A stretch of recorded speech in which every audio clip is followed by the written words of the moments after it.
Hi everyone, and welcome to Core Lecture 12. Today we'll be discussing revision strategies with an emphasis on tone. Before we begin, you'll need the following materials for our lecture assignment. You'll need a document to write on, as well as access to your current project to draft. The purpose and goals for today's lecture are as follows. We'll situate tone as a consideration of global revision. We'll explore the rhetorical affordances of tone, and we'll examine strategies for revising tone in academic writing.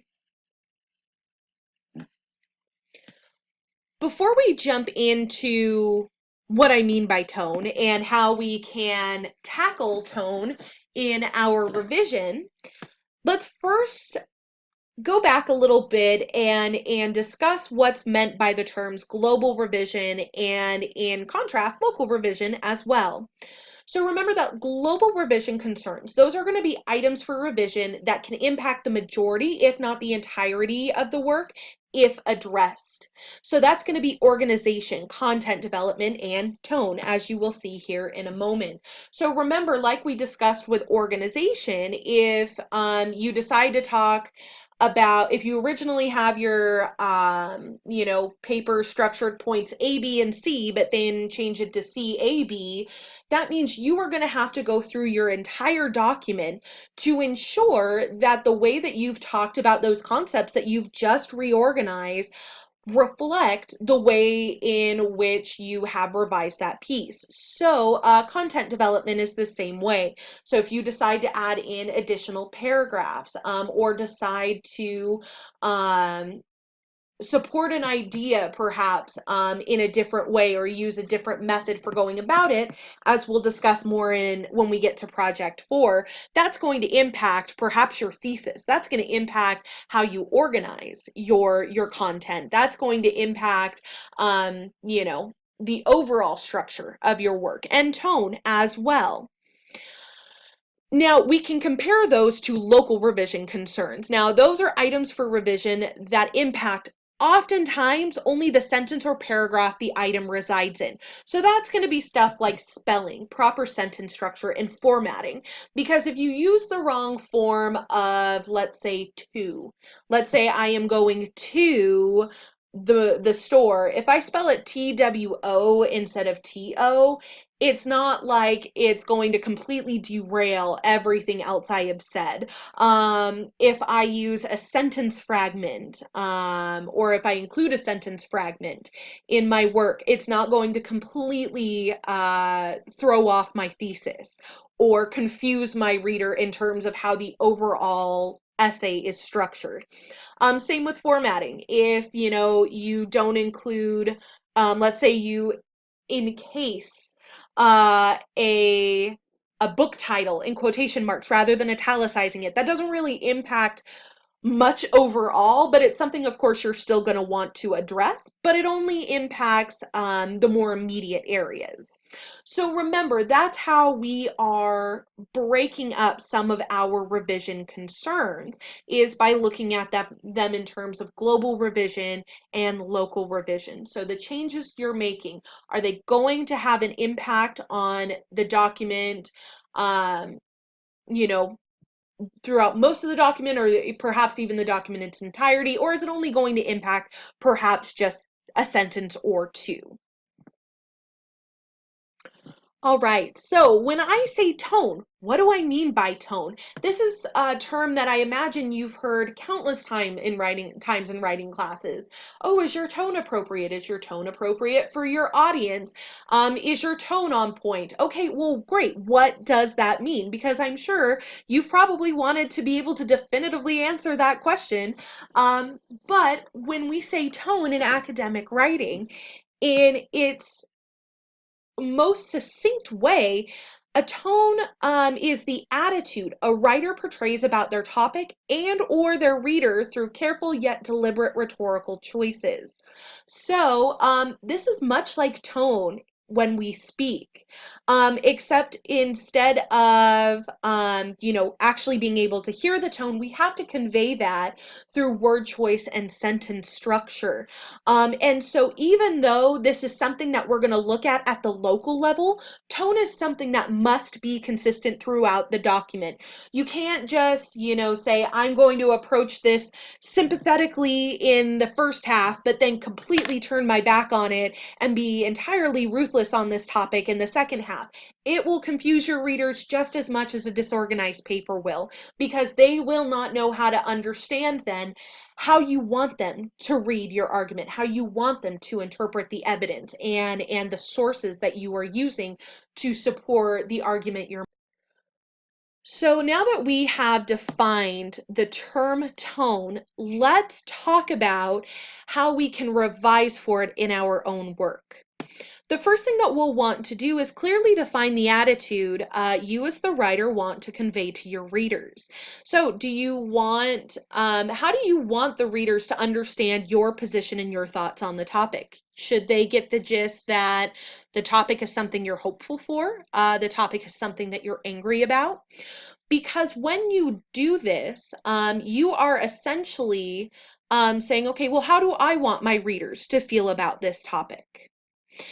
Um, One thing though that you will have to keep in mind of though is, who are you writing for? What are the audience's expectations on tone? And how are you going to have to account for that in your own writing? So if you're writing on a topic where perhaps you're indifferent, maybe you just want to explore a topic may seem interesting to you, but overall you're fairly indifferent, but that this topic is difficult to discuss among your audience. So maybe you adopt a more sympathetic tone rather than being indifferent. But once you have determined what would be appropriate for your given audience and understanding how you want to position your attitude towards that topic based off of that, as well as your current sort of positions on the topic, you want to identify the main topic or topics and assess the language you use when discussing it or them. So if you want to convey a tone of sympathy, let's say around let's go with vaccines, because that's kind of a big topic right now. Recall that I live in Washington. We're now under a state of emergency because of major outbreaks on the western side of the state. So that's kind of a pressing topic, right? That people would probably want to adopt a more sympathetic tone on, given the seriousness of the situation. So let's say every time you reference measles or mumps or polio or, some kind of awful illness that has a vaccine associated with it, what kind of language are you using around it? What are the adjectives, the adverbs, those describing words? What do they look like? Are they words that would foster sympathy or communicate sympathy? Are they words that would sort of stress anger or frustration? And so that will give you a good idea because, of what your tone looks like. If you can identify some key words or topics that are going to appear quite frequently in your work, and you can say, okay, around these key words, I have expressed sympathy, or I have used words that overall contribute to that sympathetic tone I am ultimately trying to create. And finally, what you want to do, even if it doesn't have like a topic or a key word that you want to make sure it uses the language that expresses the tone that you want to present to your reader, I would also say locate any and all sentences that could be reasonably be read in different tones. So if you come across a sentence and you're like, oh, someone could take that as being sarcastic or snippy, or to say, oh, someone could take this as I'm being indifferent, or someone could take this as I'm trying to be confrontational. If you yourself are saying, ooh, someone could interpret this differently, this isn't how I meant it, but this is how it could be interpreted, you want to say, okay, this is the overall tone that I'm going for in this piece. Great. Now, how can I revise this sentence to ensure that there is no confusion and that it contributes or complements the overall tone I've tried to establish as a writer on this topic. Now, let's think about revising for tone and what this might actually look like as we are revising, be it project 2, project 3, project 4, or any major writing project that you happen to do over your college career. So when we think about doing any kind of global revision, remember the first thing that we want to ensure is that we know the purpose for our writing. Just like when we revise for organization, we need to know what that purpose, what we're writing, what we want to achieve, what we want to teach our readers, what information we want them to understand, and how we want them to understand it. So if we were to revise Project 2 for tone, perhaps we could say the purpose of Project 2 would be to objectively summarize and sympathize 3 solutions to a problem and civilly enter the conversation myself. Okay, so that's the purpose. That is a way I could identify the purpose of Project 2. Therefore, the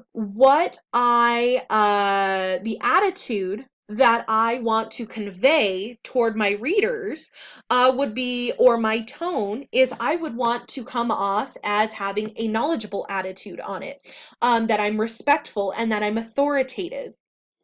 So maybe when you're defining tone, maybe you find a few different terms that perhaps sort of speak to one of credibility that you've noticed among your other readings. So if we were to look at these sentences down here, let's say our topic is mandatory vaccines for children, right? So going back to our earlier example, so if we had these 3 sentences, those who think children shouldn't be required to get vaccinated are complete idiots. Solution B says we shouldn't necessarily require vaccines, but offer parents unmatchable incentives for vaccinating children, which kind of seems like a good idea, but I don't know. I think we eradicated polio back like around the early 1990s. Okay, so we've got 3 sentences that contribute perhaps to a project 2 on vaccinations. But if we want to project a tone of being knowledgeable and respectful and authoritative, we can see how these 3 examples just don't fit the bill. The first one, there's a lot of name calling, incivility we see. So clearly, this doesn't project an attitude of respect. Toward the end, which kind of seems like a good idea, but I don't know, doesn't really seem authoritative. And I think we eradicated polio back like around the early 1990s. Doesn't seem very knowledgeable. So we would want to go through and say, okay, how can I perhaps convey this same meaning, but doing it in a way that reflects the overall tone I've identified? So perhaps for the first one, rather than saying those who think children shouldn't be required to get vaccinated are complete idiots, maybe that is your initial way of saying, I do not agree with those who do not vaccinate their children. Okay, well, there is a civil way to go about it. So we can still express that same meaning while maintaining the overall respectful tone. Let's go down to the last one since it isn't so long. I think we eradicated polio back like around the early 1990s. Okay, so obviously this doesn't really communicate an attitude of being knowledgeable on the topic. So we could revise to say, we eradicated polio around the start of the 1990s. So we can see how it removes any of that sort of wishy-washy language that detracts from a knowledgeable or perhaps even authoritative tone on this topic. Okay, so for the lecture assignment, here is what I would like you to do. Referencing your current draft of Project 2, I would like you to compose a write-up that does the following. I'd like you to clearly identify your purpose for writing. I'd like you to state the attitude you want to project to your readers about your topic.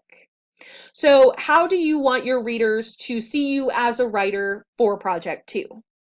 I'd like you to locate in that draft at least 2 sentences that tone-wise do not contribute to the attitude you want to project to your readers. So some of those kind of iffy statements, or even ones where you say, okay, I know what I mean here, but I could see how this might be misinterpreted. That could work as well. Then I'd like you to revise those 2 sentences so the tone is more appropriate given your identified purpose and attitude. All right, everyone. So that concludes Core Lecture 12. For the week 6 homework submission, I would like you to include the summaries and assignments for core lectures 11 and 12, as well as a mini lecture of your choice. And that is all due to Canvas by 11:59 p.m. on Sunday, February 17th. If you have any questions or if you'd like to chat about these concepts further, please feel free to contact me on Canvas. All right, everyone, until next time.